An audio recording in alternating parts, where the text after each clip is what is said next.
Hello दोस्तों, आज हम लाए हैं ज्योमेट्रिकल कॉम्बिनेशन पार्ट 3। ये कोई वीडियो जो ये ज्योमेट्रिकल कॉम्बिनेशन है उस सीरीज़ में लास्ट वीडियो है। उसके बाद हम कोई दूसरा टॉपिक शुरू करेंगे और आज हम 2 ही क्वेश्चन करेंगे और वो काफ़ी है। ओके, तो अगर आपको ये पहले से आता हो तो मैं सजेस्ट करूँगा कि आप ये पहले वीडियो पॉज कीजिए, अपने आप सॉल्व कीजिए और मैं जो आंसर बताऊँगा उससे आप क्रॉस चेक कर लीजिए। ठीक है, अच्छा चलिए पहले क्वेश्चन पढ़ते हैं। क्या लिखा है कि polygon has n vertices, find total number of triangles formed using vertices of the polygon. ये फाइंड करना है।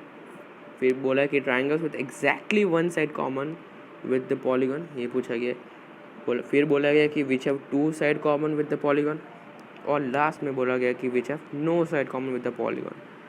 और जो 5वां क्वेश्चन है वो भी पढ़ ही लेते हैं। वो क्या दिया गया है कि 2n साइड्स है पॉलीगॉन की। पूछा है कि राइट एंगल ट्राइंगल्स है जो कि वर्टिसेस से फॉर्म किया गया। फिर ऑब्ट्यूज एंगल ट्राइंगल कितने होंगे और एक्यूट एंगल ट्राइंगल कितने होंगे। तो आइए इस क्वेश्चन को समझते हैं। मैंने पहले से ही इसके डायग्राम्स ड्रॉ करके रखे हैं तो इधर ही हम समझ सकते हैं। तो पहले पार्ट में क्या बोला गया है कि पहले पार्ट में क्या था कि number of triangles, total number of triangles पूछा था। ठीक, तो टोटल नंबर ऑफ ट्राइंगल्स तो बहुत ईजी है। टोटल नंबर ऑफ ट्राइंगल्स कितने होंगे, ऐसे कोई भी 3 पॉइंट्स चूज़ कर लेंगे।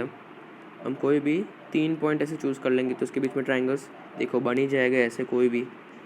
तो वो कितना होगा, टोटल नंबर ऑफ पॉइंट्स कितने n, और NC3 हमारे सिलेक्शंस हो जाएंगे। ठीक है, अच्छा NC3 हमारे सिलेक्शंस हो जाएंगे। दूसरा क्वेश्चन क्या दिया, पहला पार्ट ये जो पहला पार्ट का आंसर है फर्स्ट पार्ट। सेकेंड पार्ट का आंसर हम लिखते हैं नीचे। सेकेंड पार्ट में क्या बोला गया था, सेकेंड पार्ट में था कि एग्जैक्टली वन साइड कॉमन। अच्छा, एग्जैक्टली वन साइड कॉमन, यहाँ पे मैंने कुछ लिमिटेड नंबर ऑफ साइड्स दिखाई गई है पर आप ऐसे माने कि n साइड्स दिए। ठीक है, अच्छा one side common with the polygon. इसमें ध्यान से समझिएगा, इसमें ध्यान से समझिएगा कि सपोज मैंने ये साइड सिलेक्ट कर ली। ठीक है, ये साइड सिलेक्ट कर ली। अब मुझे ये और ये साइड तो बिल्कुल नहीं चाहिए, क्योंकि अगर मैं ये साइड सिलेक्ट कर लूँगा ऐसे तो मेरे 2 साइड कॉमन हो जाएंगे। तो मुझे वो साइड तो बिल्कुल ही नहीं चाहिए। तो मैं क्या करूँगा कि हम ये 4 पॉइंट्स है, ये जो 4 पॉइंट्स है उसके अलावा कितने पॉइंट्स बचे इधर, n-4 पॉइंट्स बचे इधर, उसके अलावा n-4 पॉइंट्स बचे। तो मैं क्या करूँगा कि वो जो n-4 पॉइंट्स है उसमें से कोई भी एक को सिलेक्ट करके उसको ट्राइंगल बना दूंगा। ऐसे देख रहे हैं आप, ऐसे कुछ ऐसे फिगर रहेगा इसका। तो इसमें एग्जैक्टली वन साइड कॉमन होगा। तो हमने अभी क्या किया, तो हमने तो पहले से कोई भी 2 पॉइंट्स चूज़ किए, मतलब कोई भी एक साइड चूज़ की। कोई भी एक साइड चूज़ करने के कितने तरीके होंगे, n तरीके होंगे।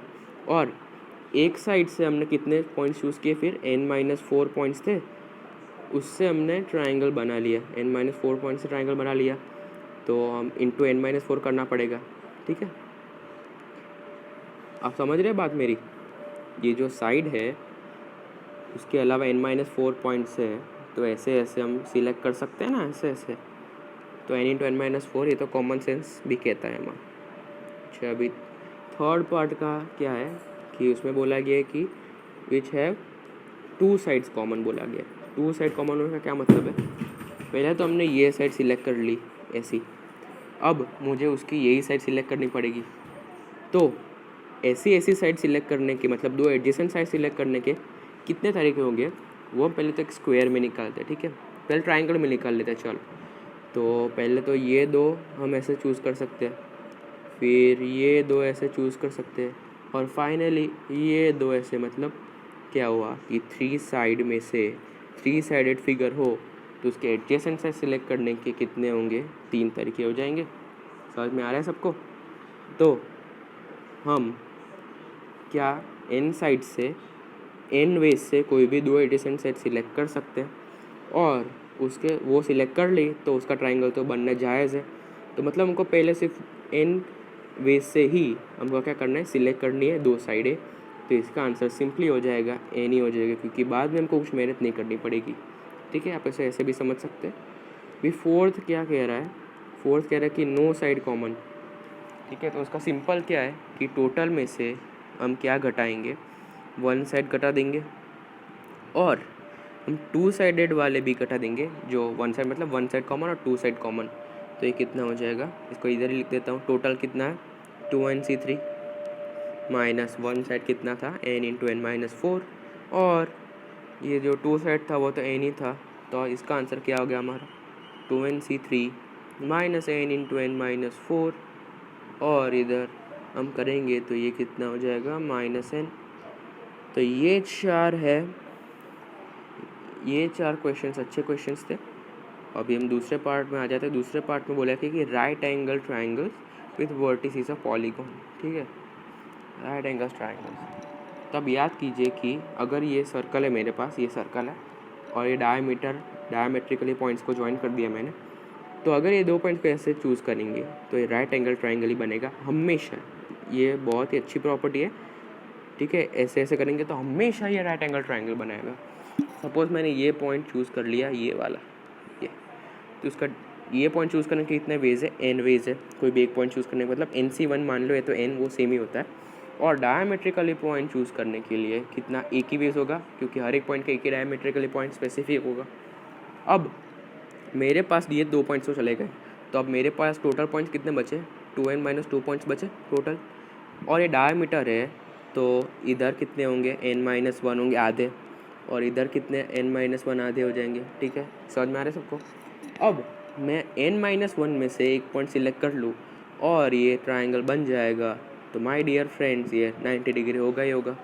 इसमें से ये चूज़ कर लिया तो ऐसे ट्राइंगल बन जाएगा, और ये 90 डिग्री होगा ही होगा। मतलब nc1 में से अगर हम n माइनस 1 में से कोई भी एक पॉइंट सिलेक्ट कर ले तो ये 90 डिग्री ट्राइंगल बनेगा ही बनेगा। और अगर आप कहेंगे कि ये ऑपोजिट साइड से भी तो बन सकता है, ऐसे ऐसे ये भी तो 90 डिग्री होगा, बिल्कुल, तो इंटू 2 भी करना पड़ेगा। पर अब एक बात बताओ, जैसे कि हमने, एक मिनट ये साइड में दिखाता हूँ मैं। अगर सपोज़ 3 पॉइंट्स है, मेरा 3 पॉइंट्स है, पहले मैंने ये पॉइंट सिलेक्ट किया, ठीक, तो उसका डायमेट्रिक और ऑपोजिट पॉइंट यही आएगा, और इनसे ये 90 डिग्री ट्राइंगल बन गया, ठीक है बॉस। अभी ये 3 पॉइंट फिर से पहले मैंने इसको सिलेक्ट कर लिया, अभी मतलब सिलेक्शन तो इसको फिर आएगा ही वो, ठीक है। तो टर्न बाय टर्न सबका सिलेक्शन आएगा, और इसका कितना होगा, ये डायमेट्रिकल ऑपोजिट पॉइंट एक ही सिलेक्शन, और फिर से ये देख रहे हो, फिर से ये वही ट्राइंगल बन गया ये। तो हमको क्या पता चला कि ये 2 बार एक केस इंक्लूड हो गए, तो हमको डिवाइड बाय 2 करना पड़ेगा। ये इसका सबसे इम्पॉर्टेंट स्टेप था, तो 2 कैंसिल हो जाएगा।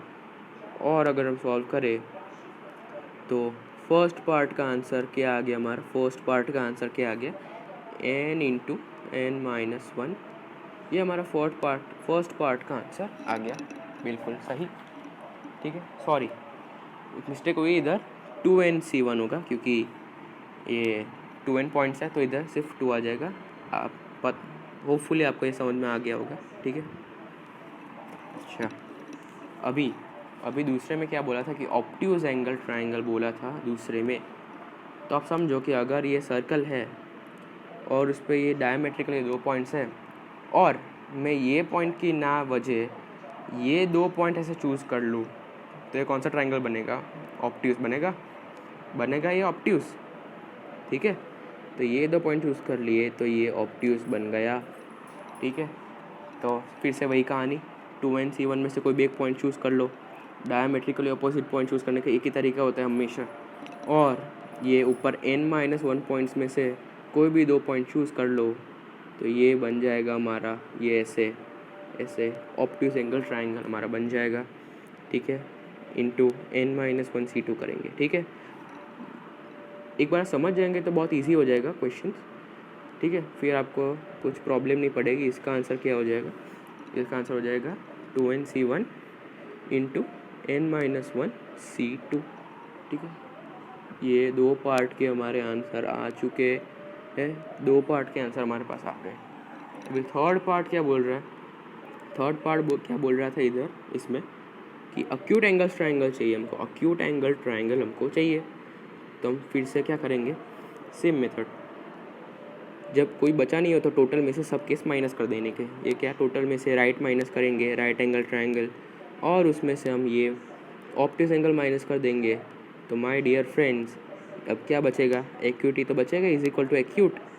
ठीक, अब बोलेंगे तो आपने टोटल का तो सवाल पूछा नहीं, तो कॉमन सेंस है, क्योंकि 2n में से कोई भी 3 पॉइंट सिलेक्ट कर लेंगे तो ट्रायंगल तो बन ही जाएगा।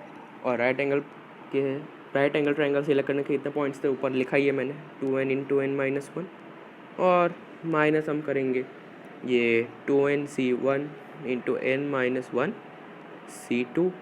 ये हमारा आंसर आ गया। आप चाहे तो इसको फर्दर सिंप्लीफाई कर सकते हैं, ठीक है, चाहे तो इसको आप फर्दर सिंप्लीफाई कर सकते हैं। तो दोस्तों, अगर आपको ये वीडियो पसंद आया हो प्लीज़ लाइक कीजिए, दोस्तों के साथ शेयर कीजिए और चैनल को सब्सक्राइब कीजिए। अगली बार फिर मिलेंगे। Thank you.